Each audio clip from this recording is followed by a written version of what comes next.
Hey, kind of a bittersweet day. Coach Cliff Gustafson was once the winningest coach in college baseball history, and still is probably the winningest coach in a lot of people's minds in college baseball enthusiasts, fans like myself, and guys like we have right here, the Calvin Schiraldi, who had the opportunity to play for the guy.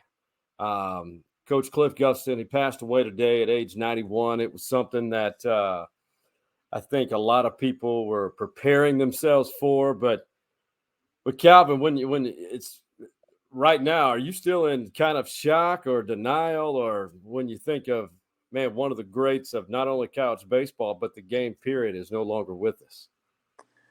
That's kind of what's hard is realizing all that he did for the University of Texas and for the players that he brought through the program to realize that he's no longer around.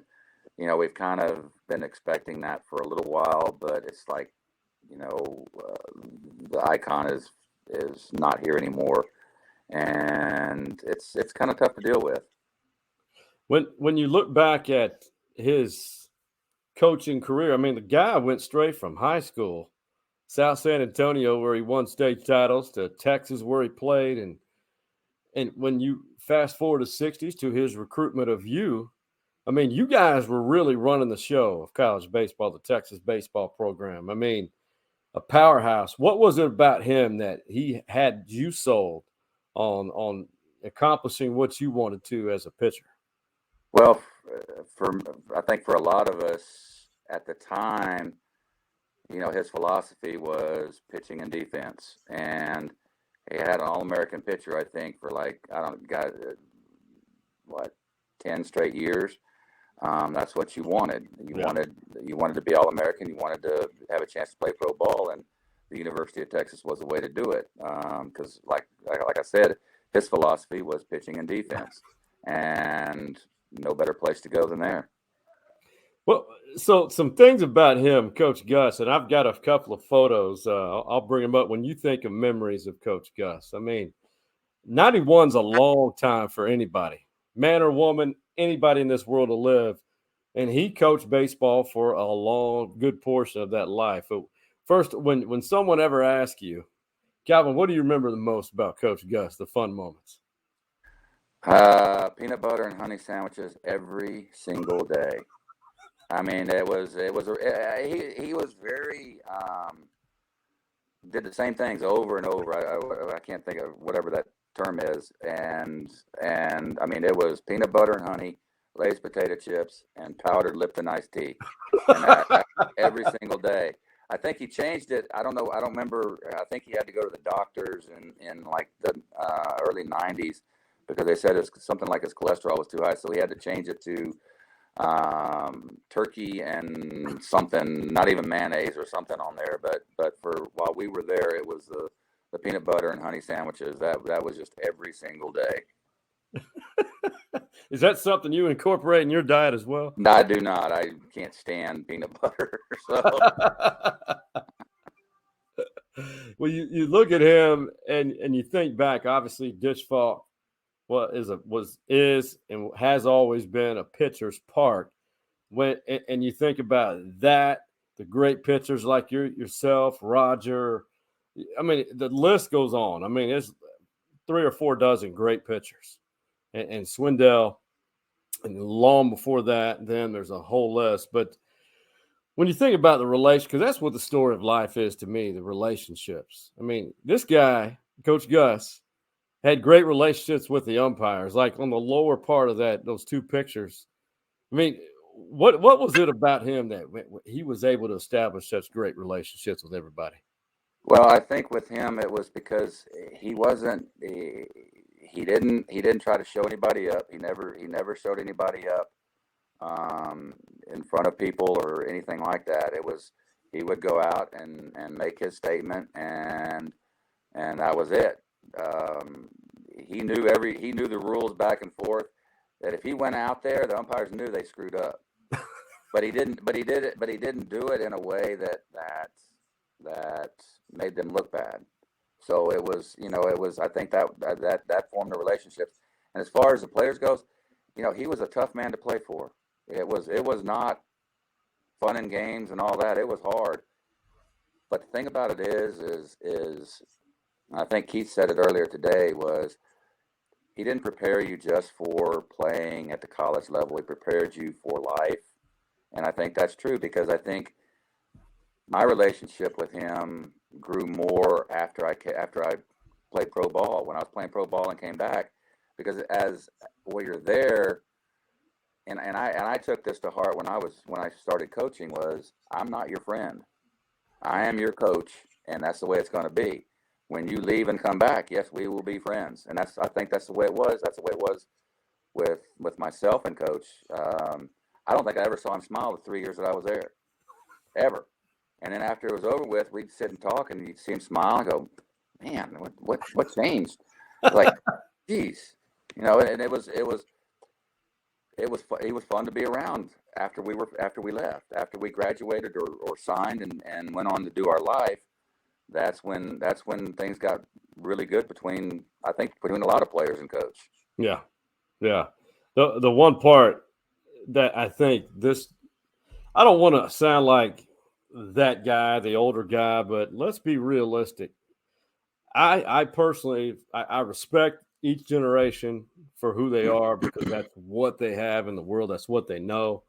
But do you kind of feel like this generation, in particular, baseball players, could benefit more from a coaching style or a coach like the man that was Coach Gus? I think that would be. I think they really could, and I try to do that in my summer coaching, because they don't get it at school now. Yeah. It's like it's like the game owes them something. Well, the game doesn't owe you squat. I mean, it's a privilege to play the game of baseball, and I don't think the kids today realize that, and I don't think it's imposed upon them the way it was imposed upon us. Before we get to, I was going to ask you one more, but I do want to give a shout out to Jim Saxton, State Farm Insurance Agency. He and that agency, they're part of the reason which makes this thing go. You need a little support every now and then, and for old school treatment and Austin, Texas original, so to speak.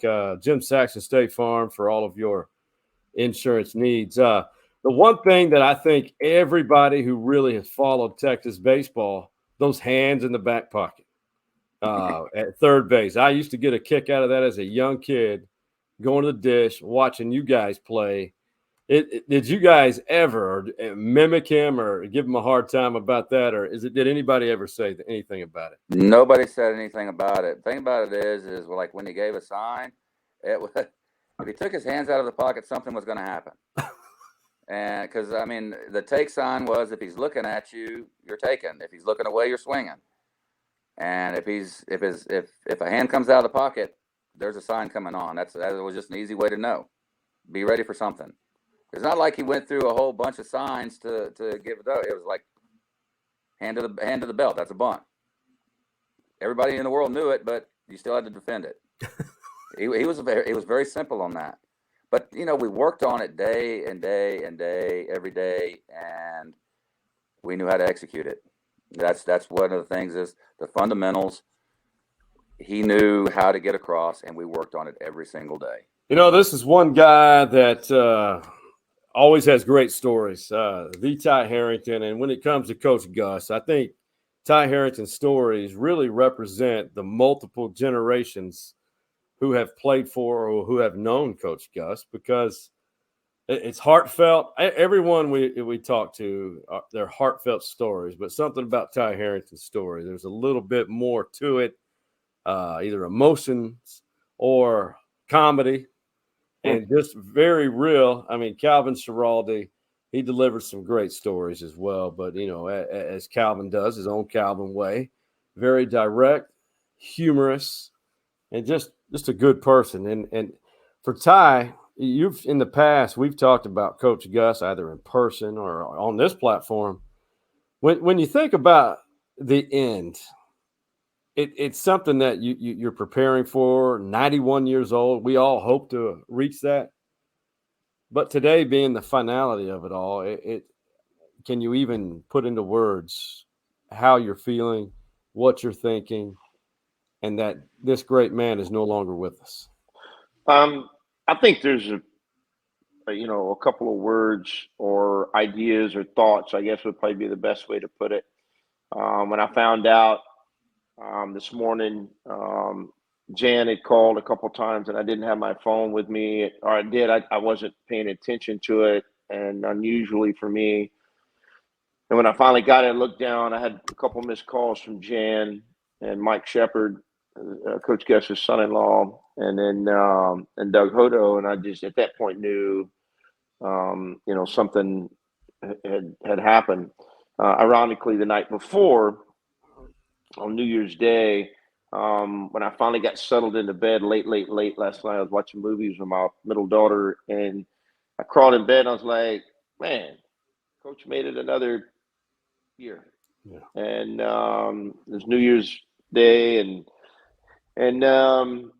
his health had been declining for a while, so I think we all kind of had started to prepare ourselves with the idea that there was a possibility the end was coming at some point in time, as it is for all of us, and so, but it changed a little bit for me once the initial part of it, and my mind works different than others, different than yours, somebody else's. For me, tomorrow will be a little bit more of a unusual day for me because it'll hit me at a different time than it did initially today.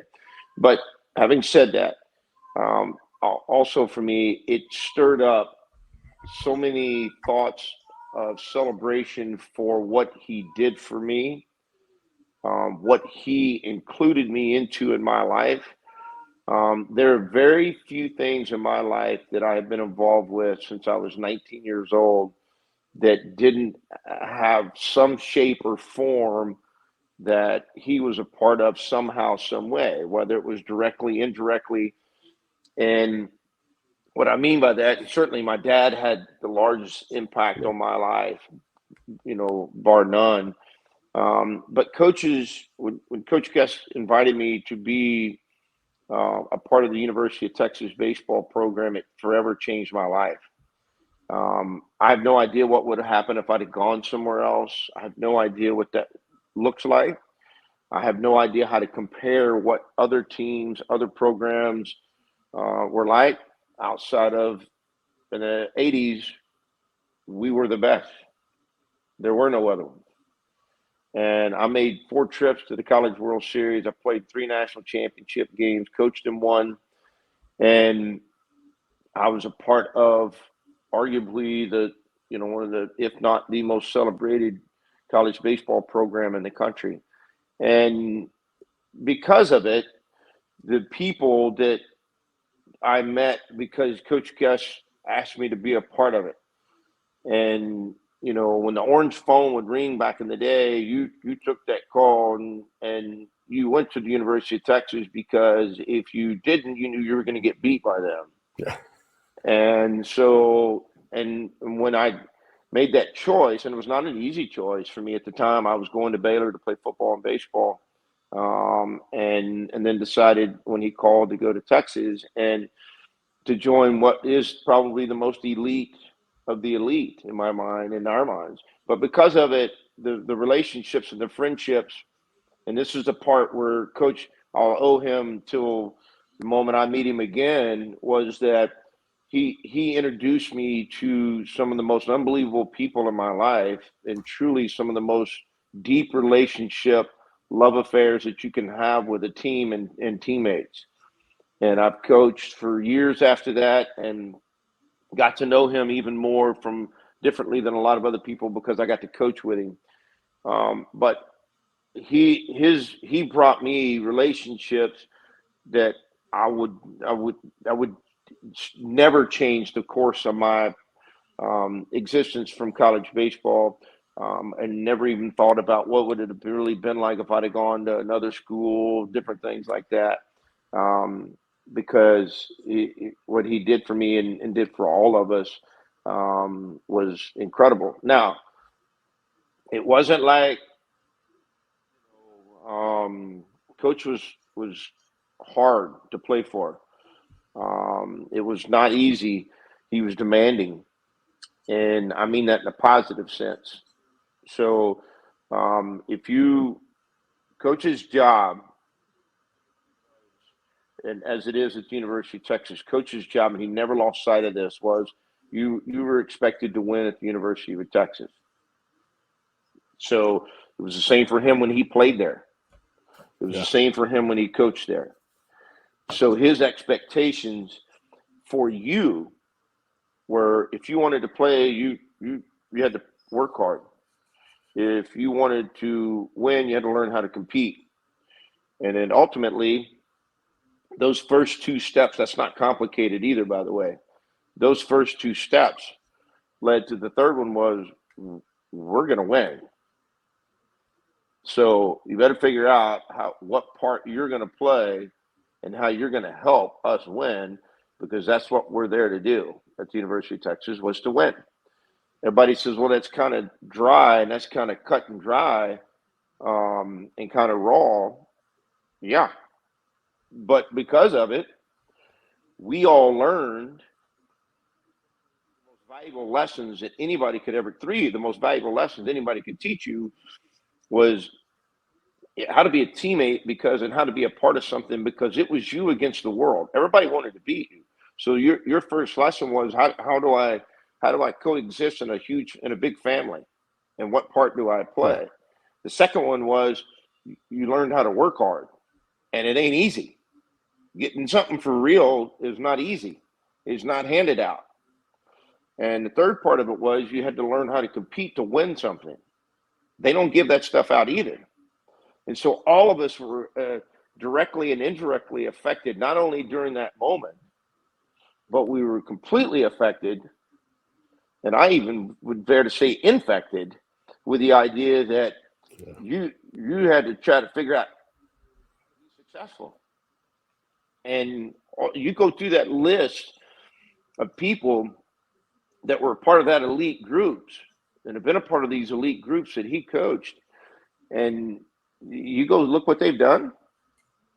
Now that they've removed themselves from the idea that I wasn't in the lineup, or I didn't pitch that day, or I didn't get the hit that day, or he took me out in the middle of a game, whatever it might be, that we all get kind of grumpy about, right? And kind of like, why did we do that? Why did I do that? Which is all part of coaching, by the way. But when they make those decisions, but once we remove ourselves from that, we understand the true lessons, right? And of what it means to be a part of something that's elite. It's not easy. So it has poured into our lives, and each of us feel that way. And each of us, it still drives most of us still today. There's so many stories that on top of that, what you just said was that's his foundation, and he had articulated it very well and was very consistent. But I love the pieces when some of his rituals, such as his lunches, very consistent. This an understatement. This graphic doesn't serve it justice, Ty, but I had to include this: peanut butter and honey, Lay's chips, and powdered iced tea. By any chance, is that part of your daily routine? It is. It is 2 of the 3, but you left out a very key component in ingredients of lunch for him in his everyday life. You left out the Sweeta, and he had a little bottle of Sweeta that he would drop 10 to 20 drops, however he was feeling that day, into his freshly made iced tea that came in the powdered iced tea came in a glass jar about a foot long. And that's what he drank it out of. But he had the same Sweeta that he would squeeze in there and then stir it up. But you're on the right path I do eat peanut butter and honey sandwiches on occasion when I'm hungry and need some energy and I'm feeling kind of frisky and I'm having whatever it might be. And Lay's potato chips was also a big part of it, and even Doritos and different. But really, it was Lay's potato chips was his favorite, and so yeah, all those things weren't just you understated. Occasional, it was an everyday he took his lunch with him on the road. He packed it in his suitcase when we would travel, and he was a man of routine. His practice was that way. His life was that way. His eating habits was that way. He ran 2 miles every other day. Ran it almost at the same amount of. He ran it at the same time, but he also ran the same time.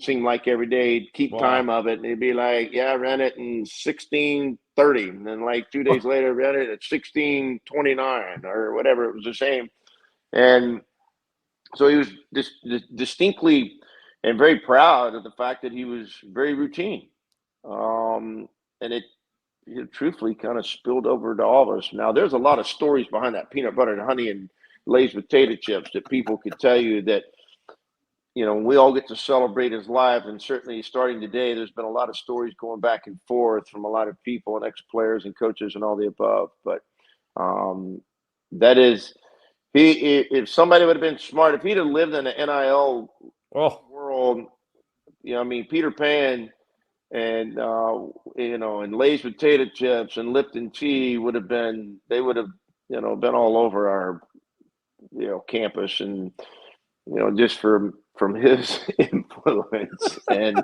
then you left out the other part, the scold. Oh yeah, that's the important part. It was the very important part because it was a huge part, and so the only man I know who can get 4 dips of Skol out of a can. That was him. The 3-finger wedge. The 3-finger wedge, and I'll never forget when they were I'd left and gone to on my own, I think I was at Northeast Texas Community College at the time. They had the no tobacco rule had come out, right?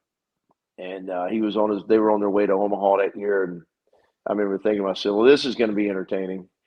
And to see who is going to have balls enough to walk out there umpire-wise and go, "Hey, coach, sorry, you got to spit your dip out." Yeah, right. Would have been nobody did, and they weren't going to touch that. And I actually looked at it as a sign of respect. Yeah. And but he did. Those were a lot of his routine in life. Man, a true legend, and honestly, a legend here to the right of the screen, the Zeke, Greg Swindell. You have had some tremendous stories along with all the two others who spoke here in this episode, that being Ty Harrington and Calvin Schiraldi, man. And it's all consistent. But I like not your spin, but your flavor on the Coach Gus stories, because just like so many, it seems to me, not only was he a father figure to you, but he really made you a different person. I mean, is that fairly accurate? Well, he when you go there, when you sign to go to the University of Texas, any athlete or student, you're young, right? Yeah. You're 17, 18 years old. And by the time you leave college, regardless of whether you play sports or not, you want to leave there a changed person. That's what Coach Gus has done to a lot of people and did to a lot of people, is made them men. As teammates, everyone we got there, we're just raw, barely shaving. Some of us were shaving. I mean, most of us weren't. I didn't shave till my sophomore year. So a lot of growing up, and he had a lot to do with that, because we were away from your families. You're around the baseball field. You're at the baseball field for 5, 6, 7. I mean, we weren't time limits back in the day. So Coach Gus we'd be out there till dark, 1:30, 2 o'clock until dark, and inner squatting. So we played, we practiced a lot, and we're around each other a lot, and that was the thing. We had the opportunity, not only as teammates, but to communicate with the coaches. Clint Thomas, Coach Bethea, but Coach Gus was one who didn't put up with much. You had to catch him on a good day to see him smile. I mean, he was a stern guy, a stickler, but it paid off, and it paid off for a lot of young men who came through that program while he was there. You know, even as when I was obviously a young fan, watching you guys from 82 on, I mean, perhaps the team of the 80s. I would venture to say that the program of the 80s in college baseball. The guy was the winningest coach in college baseball for a long time. And I know we joke about this, some memories of Coach Gus, but he was a man of many rituals. He did the same thing a lot, like this. He would eat the same lunch. I mean, was there any deviation from what you see right here? No, none at all. I mean, the only he would drink the tea, but I think he used little saccharin sugar things, so it was sweetened a little bit. We got in trouble a lot because with those long practices, we got hungry and we knew where chips were. We knew where peanut butter was. And I think he had like a alarm on it, because if there were 10 chips gone, he knew. If there was a little bit of honey and peanut butter and one piece of bread gone, he knew. But we never fessed up. Nobody ever fessed up, because those three things right there, that was the heart and soul of Coach Gus. Whenever anyone brings up Coach Gus, those are the things they talk about, were the peanut butter and honey, Lay's chips, and sweet tea. For sure. Are any of those part of your weekly diet?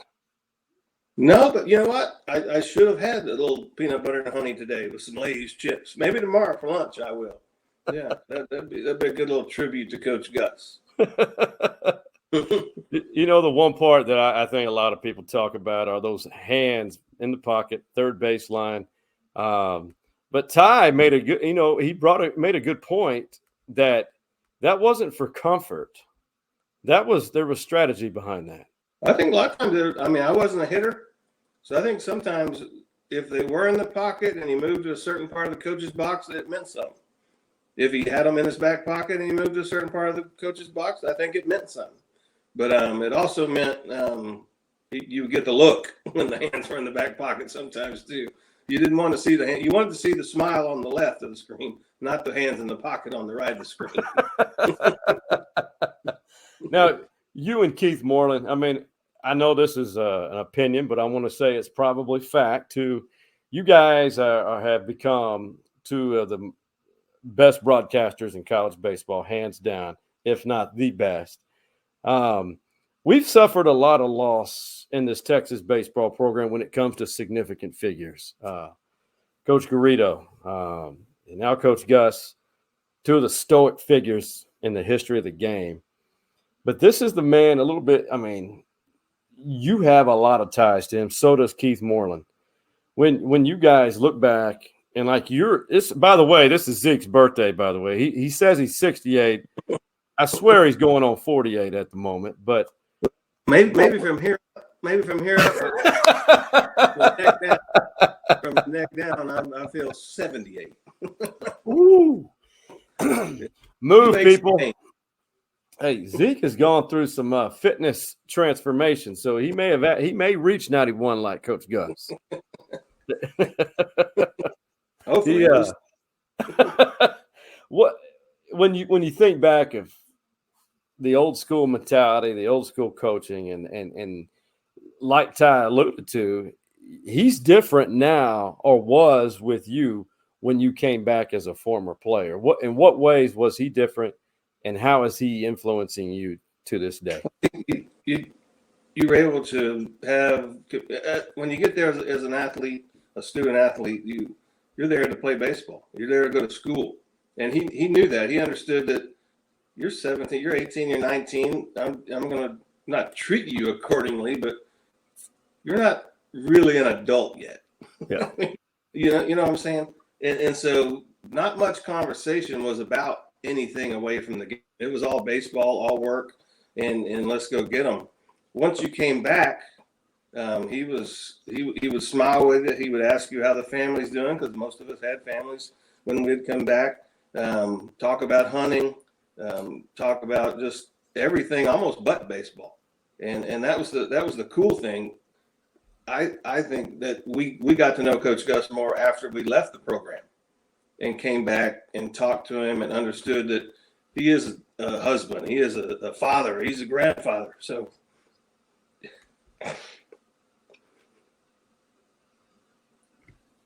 and that was the cool thing about being able to understand the man who, for 3 years for myself, was a stern coach and would get on your butt and I mean, it didn't matter who you were, myself or the 25th guy on the roster.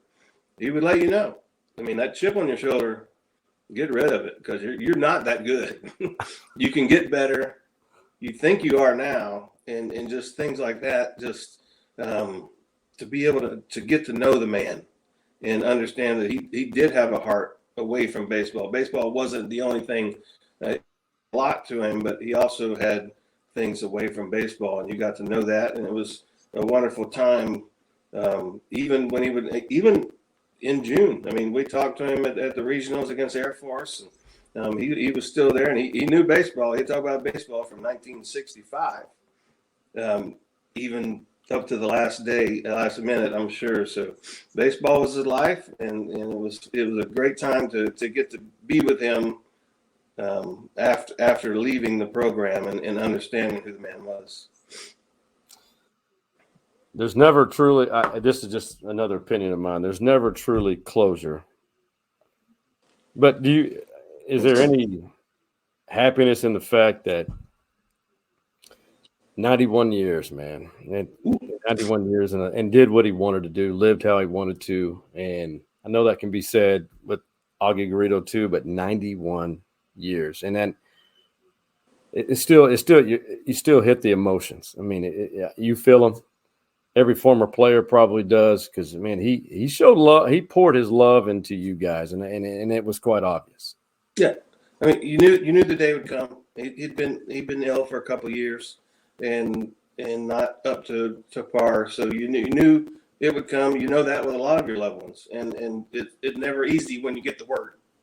Is what I'm saying. He's in a better place. He's resting. No more pain, and that's the biggest thing you wanted for anyone in that situation. And for Coach Gus, he fought the fight, and what a great man, great family. I mean, our prayers are out to the entire Gus family and everyone associated with him because it's been a tough day. It's been a tough, probably a couple of years for the family to see him go through that. So now. He's in a better place, and everyone knows that. And it's about celebrating. It's about celebrating his life now. We thank you and everyone that's doing this because we need to keep his legacy going. We need that number 18 on the wall. Yeah, that was something I forgot to ask you.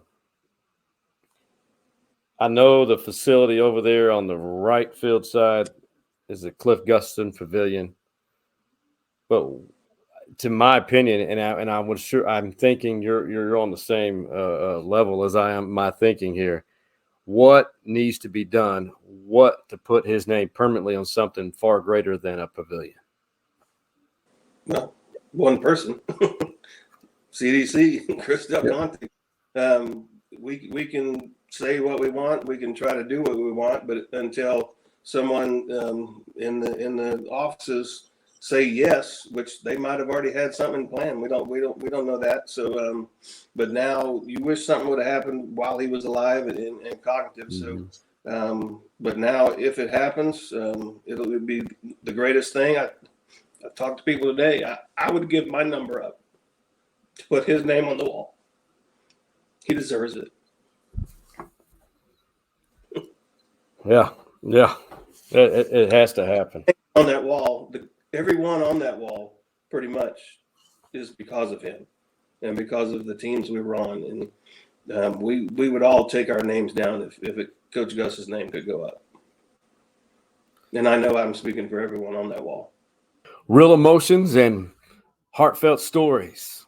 I want to thank Swindell, Ty Harrington, and Calvin Schiraldi for making time at the last minute to be a part of this episode, a tribute to their great coach. A great man, an icon, a legend in college baseball, but even an iconic, legendary man that he was. A throwback, but quite the character, a phenomenal coach, and even better man. And, growing up here in Austin, Texas, Coach Gus was one of those few people that I looked up to. So 91 years old, Coach Gus, and I hope he rests easy, and I know he will. And truly a foundation, a significant figure in Texas Longhorn baseball history, but also a guy who is significant in Texas history. The guy played baseball at Texas, was a really good player, and out of South San Antonio High School. Coached his high school to 3 state championships, and what a phenomenal person. And as we remember him and think of his family too, to Jan and all of you in the Gustafson family, much love and thoughts and prayers are with you. I know that you guys have taken care of him, and well, we are here thinking of you and sending positive vibes and thoughts your way. And to honor Coach Gus, why shouldn't we just all get your peanut butter jar, a piece of bread, and get some honey? Squeeze it on this. This is to you, Coach Gus. We out.